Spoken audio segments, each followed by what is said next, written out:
There are 3 simple truths about trading in any market. These are the 3 things I wish I had known when I first started day trading.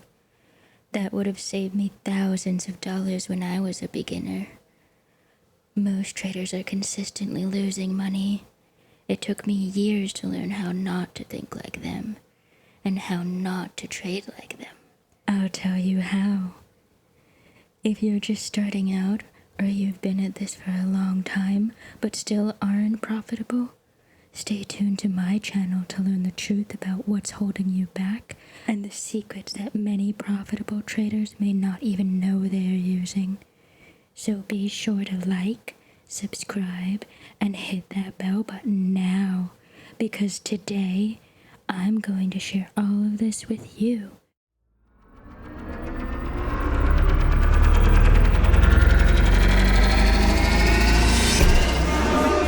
Trader Marilyn Monchan's channel.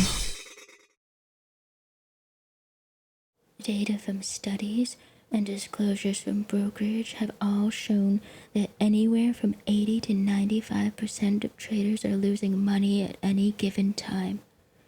The exact percentage depends on the market, the time period, and which brokers, but there's one simple truth. Most traders lose money. It was the same in the early 2000s. It was the same in the 1980s. It was even the same back when Jesse Livermore traded in the early 1900s. Most people lose money day trading. It's that simple. Yet, every day, a minority of the traders are doing what every beginner hopes to do, consistently making money from the markets and achieving the freedom that comes with working for yourself. And that's what trading is about. The freedom to work for yourself. So the first thing you'll have to do is think like a business owner.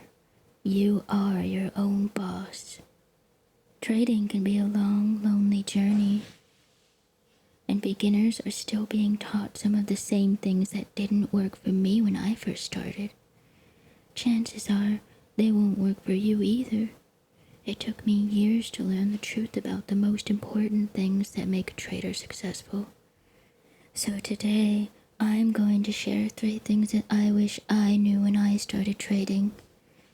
The first thing, beginner traders are always taught to think of trades as one entry, one exit. What do I mean by that? When beginners are taught to trade, you're trained to think of trading the way you would think of betting on a horse race. You bet on, up, or down, and that bet either wins or loses. In financial markets, beginners are always taught to place trades with one take profit and one stop loss.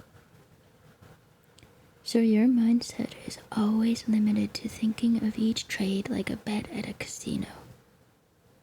But if you want to be a successful trader, you can't be the gambler.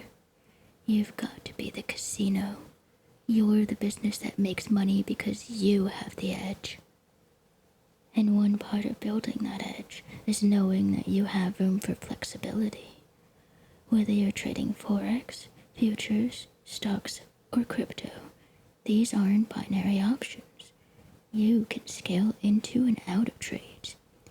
Some beginners may have been told that only professionals scale into and out of trades.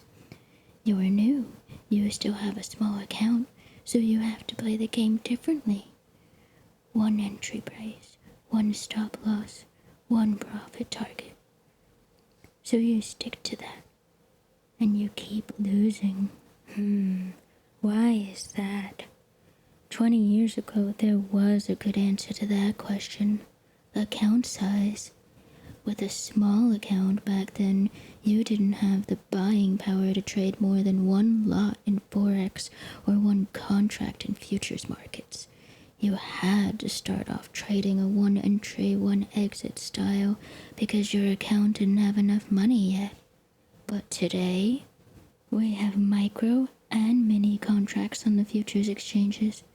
We have micro lots at almost every Forex broker, even individual units of currency at some brokers.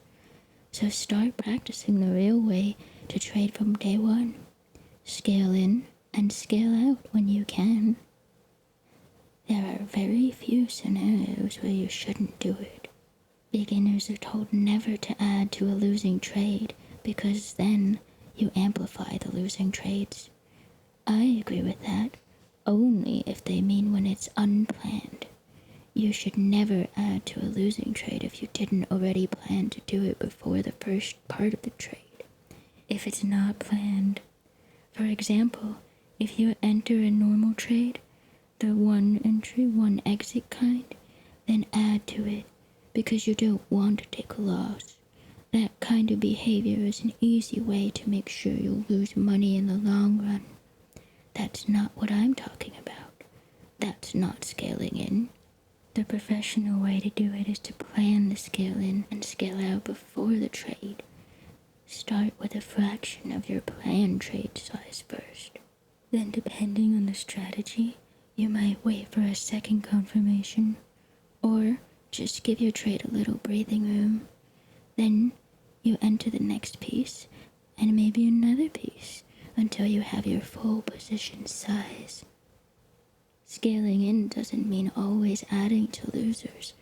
If you're trading any kind of momentum or trend following strategy, the kind most people teach to beginners, scaling means adding to winners a lot of the time. And when you find you've entered a little too early for your setup, a small move won't just stop you out.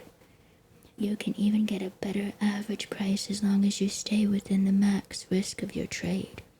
The max risk that you plan for before placing the first order. To be clear, if you randomly add to a losing trade to average down just because you don't want to take a loss, that is not the same thing. You will lose money in the long run if you do that. Psychologically, scaling into and out of trades will also train you to be more adaptable to markets. If you've ever had the feeling that the market moves against you right when you take a trade, adapting your trading style to scaling into trades can help, as long as you make it part of your plan. Last but not least, there's another reason that you should practice scaling in from day one. When you eventually grow your account to trade bigger, you'll have to scale in and out. It won't be a choice. Otherwise, the size of your trades will move the market against yourself. So, practice scaling in and out from day one. The second thing I wish I'd learned when I started day trading, it's not about how much money you can make. There are lots of ways to make money in the markets. It's about how much you can lose on each trade. Every strategy will have losing trades. Some have less than others, but they still lose some of the time. When you're a trader, you run a business.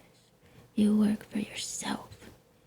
And losing trades are part of the cost of doing business. When tech startups like Amazon began, they took losses year after year by pricing products below their competitors because, love them or hate them, they knew that was how they could build a monopoly that would be profitable in the long run. But that doesn't mean they risked every cent of their capital just to dominate the market on one or two products. Every time you make a losing trade, make note of how you feel about that loss. Remember, you're running a business. You're not a gambler. If you catch yourself getting excited about a trade because of how much money you might make with it, and then when the market moves against you, you get scared, angry, or desperate, and you feel tempted to do something that isn't part of your plan, you are gambling, not running a business. That's how you lose money to the businesses who do make money. The key is to plan every trade. So when you see an opportunity in the market and you believe you might make money trading it, start by pitching the trade to yourself. On paper or using a notes app on your phone, whatever you're comfortable with. Tell yourself why you want to take the trade. Write down exactly how much of your capital you plan to risk on it. This determines how big each entry should be and how far you can place your maximum stop losses. I'll be posting more videos with details on the best ways to do this. Think of the process like you're pitching this trade to your boss, yourself. Being your own boss, you can go ahead and approve it, but make sure you know the maximum risk you're allowing for this trade and why. Why did this setup look like it's worth the risk you chose? Why do you have more or less confidence in it than other trades you might take later? If you're wrong, you know the worst case scenario. Then, when the market moves against you, remember that there's nothing scary, upsetting, or even surprising about it. You already planned for it. You remember that it's just a cost of doing business. There's no reason to revenge trade. There's no reason to change your risk and trade bigger to try to recoup that loss. You already planned for it. So you take that loss and keep on running your business. This way, you won't turn one or two losing trades into a disaster that wipes out all of your capital. Next time you see people post crazy profits on social media from $500 to $50,000, or how I turned $100 into $1 million, or anything along those lines, remember, either they're lying or they got lucky risking everything on a few trades. For every person who does that, there are thousands who blew their entire account trying to do the same thing. And realistically, if you follow their methods, you'll lose your account too. If Amazon risked their entire company's capital on the marketing for a single book in 1999, they wouldn't be where they are today. Opportunities come every day in the markets, especially if you're a day trader. The challenge is keeping your accounts, your business, alive long enough to trade them. And finally, the third thing I wish I knew when I started day trading. It's not just about how you enter trades, and most importantly, it doesn't have to be. Beginners always try to look for strategies that work. We've all done it. When I started, I did the same thing. There must be some way, some magic formula, I thought, that can tell you if you see X, then you enter a trade at Y. And then the money just rolls in, right? No. Instead, when the first string of losses hits, and there will always be strings of losses, you start looking for another strategy before the wins that would have come later on if you had struck with that strategy. And this happens with every strategy. You get excited, get disappointed, and look for another one. Repeat. You hop from one strategy to another, looking for the perfect system that doesn't exist. If you're naturally a curious person who likes to learn and experiment, it makes sense to learn from other people and try their strategies. Even if you just want to expand your knowledge of the markets from different points of view. But don't turn your entire approach to trading into someone else's every time you find something new. If you discover a new way to trade that looks good to you, try it yourself and backtest or paper trading first. See if you even like trading the new style yourself. See whether it fits your personality or the way you see the markets. If you end up liking it, try to adapt it into your own trading plan first. Ease it in. Don't just change your entire plan and rush into a completely new style of trading. Amazon was built by gradually growing into a store that sells a lot of different things. It didn't just shut down all book sales one day and decide to become a gas station convenience store. Just like business models, trading strategies might fit some people more than others, and some strategies, just like some business models, just don't work anymore. And there's the most important lesson that I took years to learn.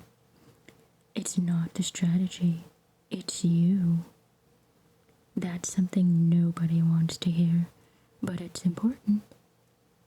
When you've traded any market for years and you've developed a feel for the way markets move, you could take the simplest and most nonsensical way of entering trades and you have a better chance of turning it into a profitable trade. or at least a smaller loss than it would have been. And you could give the most complicated, fully back-tested, statistically proven system to a beginner, and most beginners will still find a way to lose money with it. When I first started, even if a top hedge fund handed me an automated system that was tested using decades of data and statistically had an edge, I would have lost with it because I wouldn't know how to handle the winning and losing trades. Back then, I would see a trade sitting in the green and quickly close it to take profits because it feels good to do that. And when there's a trade in the red, I would wait and wait. I'd be tempted to shut down the automated system just to hold on to that trade, hoping for it to come back. And during periods where the system would have a losing streak, even one that the system designers had tested for, I would be tempted to shut it down and look for another system. So it's not just about the entry, it's how you manage the trades afterwards. That's true whether the strategy comes with exit strategies or not. For most people, experience in the markets is what turns a beginner into a professional. But most beginners quit or blow their entire accounts before getting there. Trading is like dating. If you approach me and I give you a chance, it's not just about how you walked up to me. It's about what you do afterwards. And that's what this channel is about. So be sure to like, subscribe, and I'll see you in the next video.